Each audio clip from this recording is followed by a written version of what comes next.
All right, in this lesson, we're going to be solving special systems. So we have learned all three ways of solving a linear system.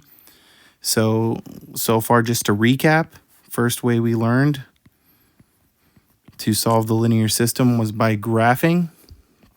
The second way we learned to solve a linear system was by substitution. And then the third way was elimination. Now, these special cases will happen regardless of what method you're using. Something will look different than what we are used to. When we solve a linear system, typically we find an x value, we plug it in, we find a y value. Unless we're graphing, and we simply graph the two lines and we put the coordinate point where they cross. So the goal of this lesson is to determine the number of solutions in a linear system and then use linear systems to solve real-life problems. The first goal, again, is to determine the number of solutions. Typically, the answer is 1. We have one solution where they cross. So we have to watch for special cases this lesson and from here on out when that's not the case. So what it looks like when you're graphing, and we should kind of already have a pretty good idea of how this works. Typically, what we've seen is we graph two lines and they cross and meet at a single point. We put that coordinate point answer. That's one solution. We also have the case where there's no solution. Again, the only way lines won't cross is if they are parallel. So there should be a red flag going off when we get things into slope-intercept form if their slopes are the same. So that means they're parallel, they're never going to touch. And lastly, if we get them in slope-intercept form and the equations are exactly the same, that means there are infinitely many solutions because they are the same line. So I know there's only one line drawn here, but that's when if we have two systems and the lines overlap completely, they're the same exact equation. You're not going to try and bold the line on top of it to see that. You're just it's the same line, so you're just going to draw one. So when we look at this one right away, without even graphing, if we look at our slopes, we can see that our slopes are the same. So when we have the same slopes, we have one of two scenario.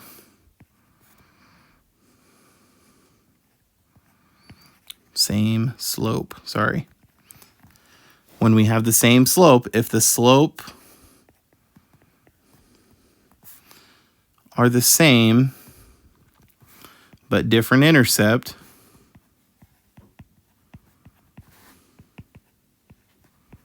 we have parallel lines. If both are the same, hush, babe, they're the same line.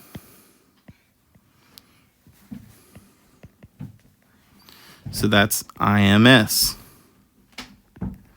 The top scenario was no solution. So again, you can put this in your notes and you can graph it, and that's great. But understand, all I need to do is identify I have the same slope. It's one of my special cases. And when I recognize that, I am going to be able to give you the solution based on what happens after the slope.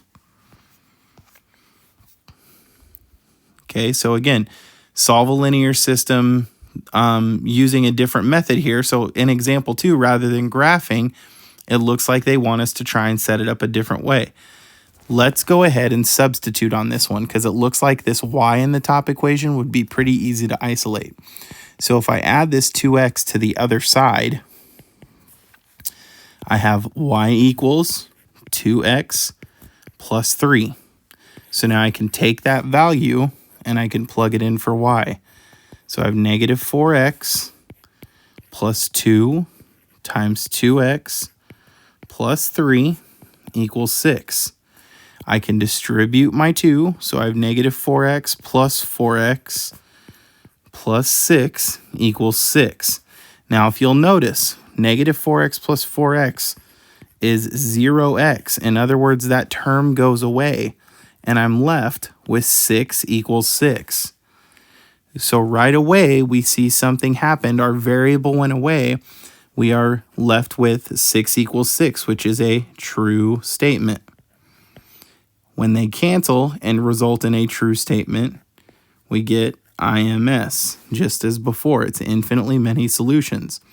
So on the flip side of that, if we're eliminating and they cancel and it's a false statement, if it were false,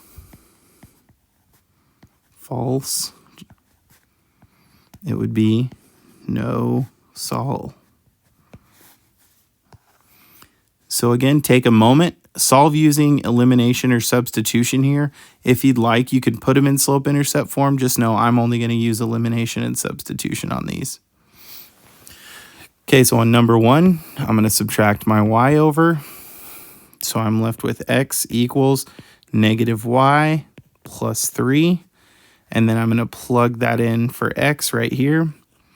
So I have 2 times negative y plus 3 plus 2y equals 6. I distribute my 2. So I have negative 2y plus 6 plus 2y equals 6. My 2y's will cancel one another. And I get 6 equals 6. Now, this has happened twice in a row. It's not always going to be 6 equals 6, but it will be a true statement. So again, we have a true statement here as a result. It's IMS. All right. The top one already has y isolated, so I'm going to go ahead and plug this in for y on number 2. So we have 2x plus 2 times the quantity negative x plus 3 equals 4. We distribute the 2.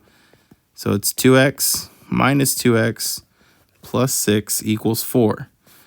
Again, 2x minus 2x cancels, and we get 6 equals 4, which is not a true statement, so we put no sol.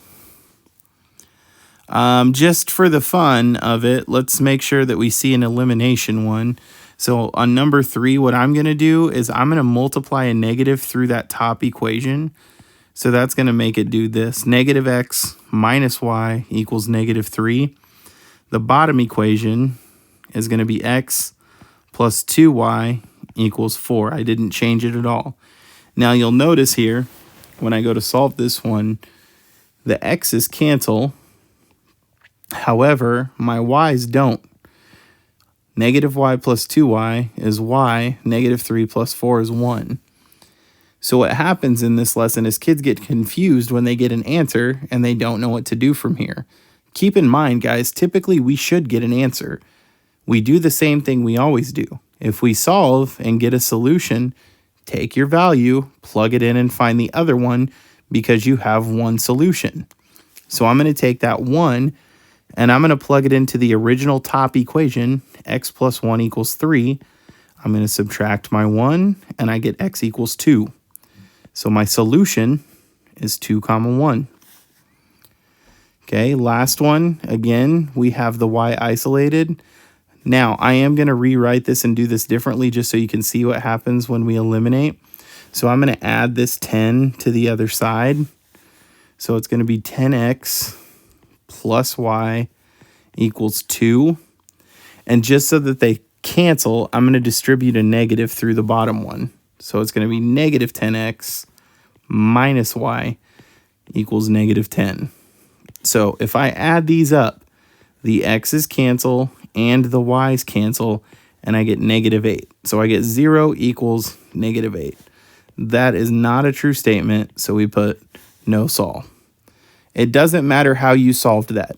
So even if I would have gotten the bottom equation in slope-intercept form and then recognized that those are parallel lines with different intercepts, that would have given me the same answer. So any of the methods will work on all of these. It's just recognizing what the scenario is and what happens. So again, on the real life problem here, it says the perimeter of a trapezoidal piece of land is 48 kilometers. The perimeter on the rectangular piece is 144. It says write and solve a system of linear equations to find x and y. Again, perimeter is just adding up all the sides. So on the trapezoid one, I have 6 total x's and I have 12 total y's. And they have to add up to 48. On the bottom one, I have 18 total x's and I have 36 total y's. And they add up to 144. Now, When I go to do this one, what I'm going to do is I'm going to multiply by -3 to make my x's cancel. When I do that to the top equation, I get -18x minus 36y. And again, I'm going to write this out just so I don't mess this up. Let's see, 3 times 8 is 42. 3 times 4 is 12. So we get -144. So when we add these up, we can see that we get 0, 0, and 0. So in this one, we get 0 equals 0, which means it's IMS. Now, in the scenario of this real life problem, it says which one, and it says, let's see, write and solve a system of linear equations to find the values of land x and y. So essentially what's going on here is that these two chunks of land, regardless of how you expand them, will have the same area. They'll equal each other out.